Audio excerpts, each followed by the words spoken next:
Welcome back to our FAQ series here on the Fenrir Weimaraner show, where we are answering all sorts of questions about the wonderful Weimaraner, and we're going to be answering the question today, can the Weimaraner be left alone? And I'm going to hand over to Will to answer that question for you. So, we all know that dogs are highly sociable beings who love nothing more than spending time with their owners, and yet sometimes we just have to leave the house without them. Especially puppy parents often cannot help feeling guilty for having to leave their dogs to their own devices. But is it really bad for them to spend time without their owners? So in today's video, we're going to discuss whether or not dogs should be left alone.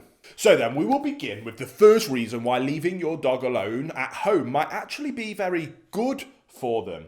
And that is that alone time can build confidence. If you just got a new puppy, you might be tempted to spend all your free time with them. And there is no doubt about it. With their innocent charm, their adorable clumsiness, and their cute cuddly looks, puppies are irresistible. However, if you keep showering them with fuss and affection all the time, you might do them a disservice. Now, this might sound a bit bizarre, because why on earth would you not show your new dog how much that you adore them?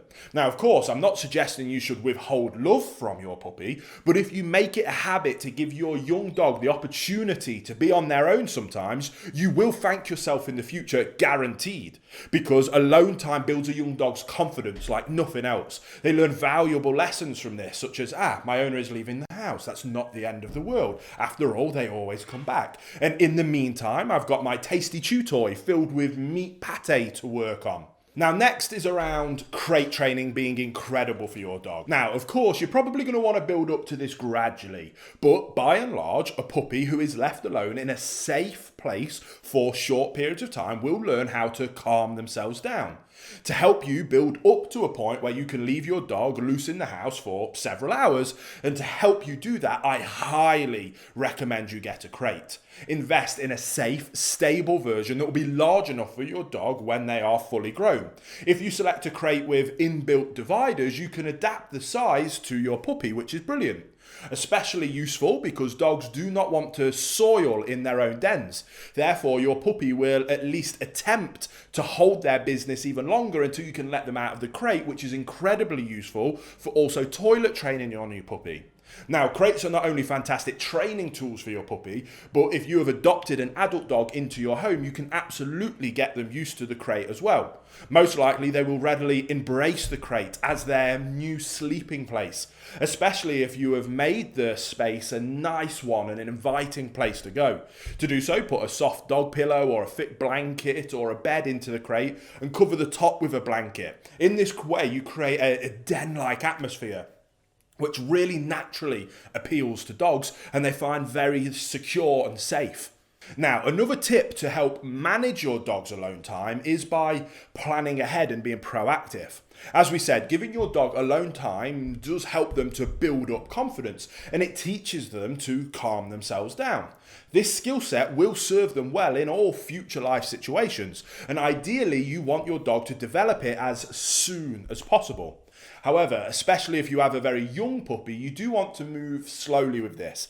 Extend their alone time in the crate little by little. If for any reason you cannot do that and you have to kind of throw them right in at the deep end, right from the very beginning, planning ahead will help you and your dog getting used to time spent away from one another. Hey guys, sorry to quickly interrupt the video. I just wanted to let you know, if you didn't know already, that my first book has come out, is now officially published and ready for you to check out if you are interested. It's called Raising and Training Perfect Puppies, The Missing Secret to Success. I think you'll find it really valuable, and if you'd like to check it out, there will be a link in the description box below.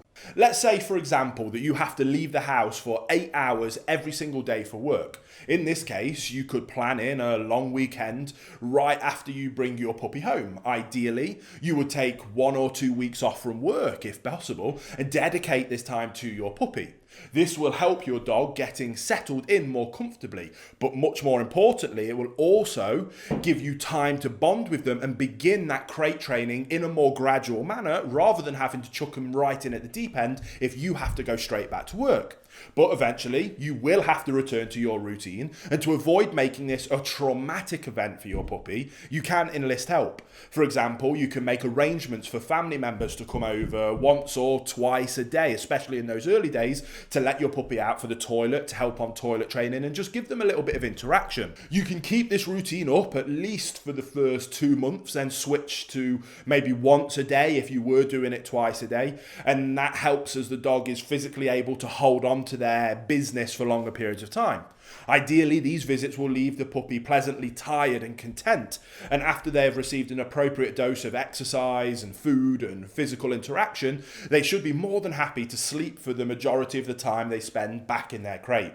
If you have no family members or friends who are willing to take over these puppy duties while you're at work, you can hire a dog sitter or take your puppy to a reputable doggy daycare, especially in those early days.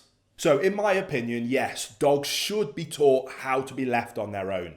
Of course, in the ideal world, we will always have someone at hand to stay at home with our puppy, at least until they are a bit older and a bit better trained to be able to be left loose in the house. And ideally, we would not leave them for longer than a few hours at a time. However, there are many ways to navigate those challenges of having to leave your dog at home. And provided you are fully committed to making sure that you meet your dog's needs, especially during your absence, you absolutely can make this work.